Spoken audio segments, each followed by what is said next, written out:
Whenever you eat food, the calories and nutrients that you take in are used to power your brain, repair broken down muscle tissue, and provide energy for all your cells and organs to function. However, once your basic energy needs are met, all the excess calories are then converted to fat, and that fat is stored around various places throughout the body, especially around the stomach, love handles, and hips. While this whole process does follow the basic principles of calories in versus calories out, there are certain foods that are more likely to lead to the overconsumption of calories and in turn more fat storage. So I want to go over 9 of the most highly fattening foods that you should definitely limit if you want to maintain a flat stomach. And the number one food, or beverage I should say, that's highly fattening is soda. In fact, soda is a much bigger problem than you might think. The average American consumes 270 calories of added sugars every day, and most of these extra calories come from drinking soda. These liquid sugars end up adding up to almost 1,900 extra calories per week, which is about equivalent to the amount of calories you would burn if you ran 12 to 15 miles. So that's going to be tough to burn off, to say the least. And the problem with sugary calories is that they're ineffective at satisfying hunger, and so they typically end up going on top of the calories that people already consume. That's why people that drink soft drinks and other sugary beverages tend to weigh more than those who don't, as shown by 2 systematic reviews. So for that reason, I recommend that you replace soda with healthy beverages like sparkling water, tea, or coffee. You can also add some artificial sweeteners like stevia if you crave that sweet taste, because various studies show that substituting sugary foods and drinks with artificially sweetened alternatives lowers calorie intake and aids weight loss. And most human studies indicate that artificial sweeteners are generally safe when the maximum recommended amount isn't exceeded. So 2 to 3 packets of stevia per day should be fine, but don't go overboard, as having too much can enhance your sugar cravings rather than help them. Next is beer. That's right, the term the beer belly exists for a reason, because beer is one of those beverages that's most likely to cause you to gain excess pounds. There are a number of reasons why beer is likely to pack on weight. First of all, alcohol is converted to acetate in the body, mostly in the liver. And as acetate enters your blood, fat burning becomes highly suppressed throughout your entire body. As a result, the fatty acids that you eat are much more likely to be stored as body fat instead of being burnt off. On top of that, acetate itself can also be converted into fat. Another issue with drinking alcohol in general is that it's often paired with high-fat junk foods like pizza or late-night McDonald's trips. And the excess calories from drinking alcohol doesn't really fill you up at all. Contrary to protein, carbs, and fats, alcohol doesn't suppress appetite, but instead, it may even increase it. For example, in a recent 2019 systematic review and meta-analysis, the researchers concluded that adults don't compensate properly for the amount of alcohol calories they take in by eating less. On the contrary, a relatively small amount of alcohol can lead to an increase in food consumption. Now, when you compare alcoholic drinks, beer happens to be one of the most likely alcoholic beverages to cause fat gain. This is because, as a general rule of thumb, beer contains 150 calories per drink, while wine contains 125 per glass, and hard liquors contain about 100 per shot. Moving on, we have croissants. Now, croissants are tricky because they don't look that bad calorie-wise, but back in 1995, a group of researchers wanted to see which foods were most satiating. To do that, they evaluated 38 foods separated into 6 categories: fruits, bakery products, snacks, carb-rich foods, protein-rich foods, and breakfast cereals. Each of the foods was fed to groups of people in a portion size of about 240 calories. After that, the scientists took a satiety rating from the participants every 15 minutes over a total of 120 minutes. Then after 120 minutes, they were free to eat as much as they wanted from a standard range of foods and drinks. To evaluate how satiating each food was, the scientists calculated what they called the satiety response curve for each group, which they compared to white bread. White bread was given a satiety score of 100, which means that if a food scored higher than 100, it would be more satiating than white bread, and if it scored lower, it would be less satiating. Ultimately, the results indicated that out of the 38 foods they evaluated, croissants were found to be the least satiating. They scored 47 on the satiety index, making it less than half as satiating as white bread, which already is a low satiety food. In other words, if you eat croissants, it may be tough for you to control your calorie intake, which is why this food can be highly fattening.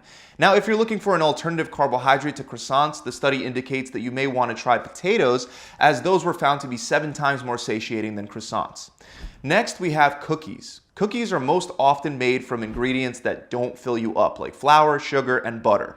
Plus, they usually have other high-calorie, tasty ingredients like chocolate chips added as well. That's why cookies are highly fattening. For example, one study found that if overweight people eat 2 cups of watermelon daily, they generally end up consuming fewer calories than they were before, and over time they lose fat. On the other hand, if people consume the same number of calories in the form of cookies, they tend to overeat and gain fat. Studies even show that cookie consumption is likely to significantly increase blood pressure and body fat. So if you want to lose weight, go for natural sweets like watermelon instead. Not only will that help you control your calorie intake, but it'll also leave you feeling fuller, and you'll end up consuming a broad spectrum of beneficial micronutrients.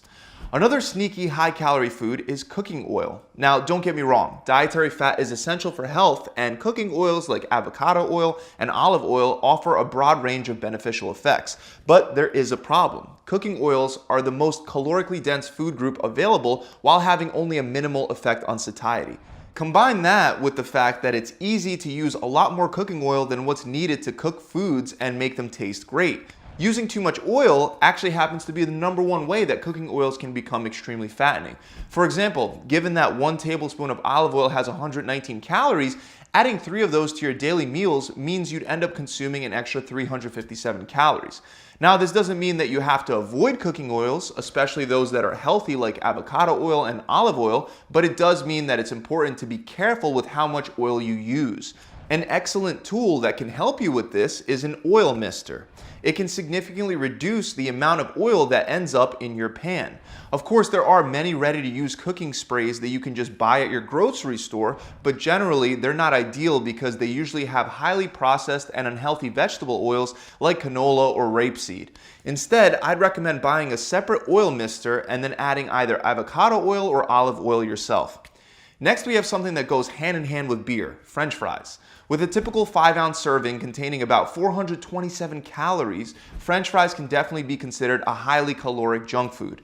Combine that with the fact that French fries usually come complete with the rest of your Happy Meal, like a double cheeseburger and a soda, and you'll see how you can easily add hundreds of extra calories on top of the French fries.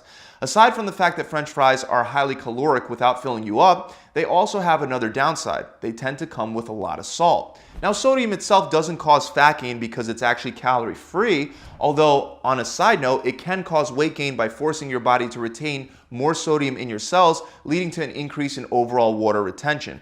But even if you're not concerned about water weight, sodium can in fact stimulate fat gain indirectly. This is because eating more salt can cause you to consume more calories, making you more likely to end up in a calorie surplus. For example, a 2009 study introduced what researchers called the salted food addiction hypothesis. They claim that salted foods could be addicting because they stimulate opioid and dopamine receptors in the brain. And the researchers also noted that not consuming as much salt could cause withdrawal symptoms. This is actually one reason why many people have strong cravings for junk food like French fries. Moving on to the next food, we can't forget about pizza. Pizza is highly fattening for the same reason that French fries are. It scores very high in fat, calories, and sodium. For example, a 12-inch pie of pizza, which is considered a medium-sized pie, has on average a whopping 1,835 calories.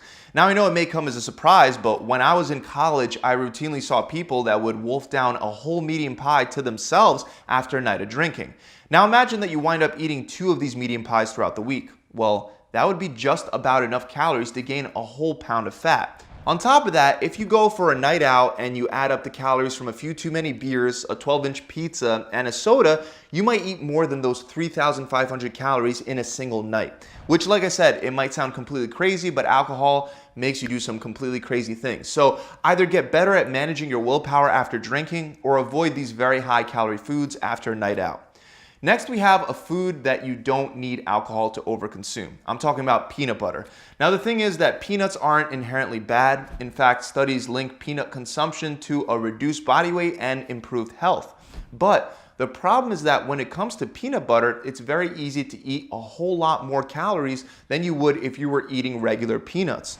This is due to the fact that turning peanuts into peanut butter removes the chewing resistance that whole peanuts have. On top of that, many people love peanut butter and they like to spread it in a thick layer on top of their toast or on top of slices of apples. And that peanut butter adds much more calories to the toast or the apples than you might think. Sometimes it can even double or triple the amount of calories that you would consume if you just stuck with a plain apple or plain toast.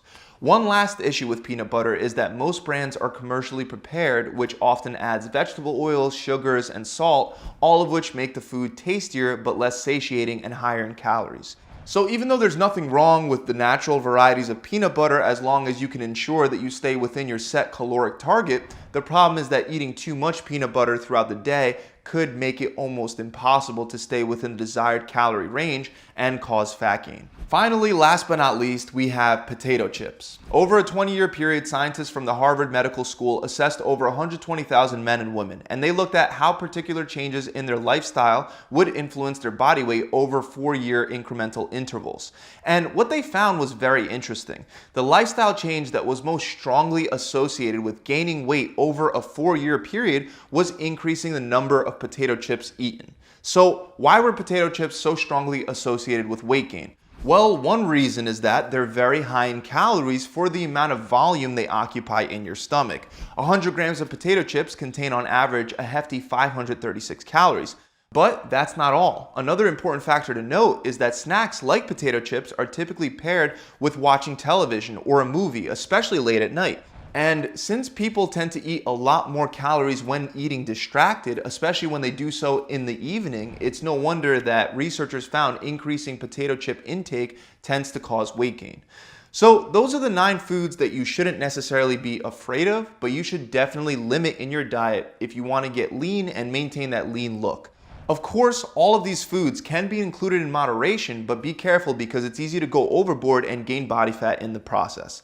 That about wraps it up. I hope you guys enjoyed the video. If you have, make sure you subscribe to the channel. And also, if you want to skip all the trial and error that comes with losing body fat and packing on muscle, try my 6-week shredding program.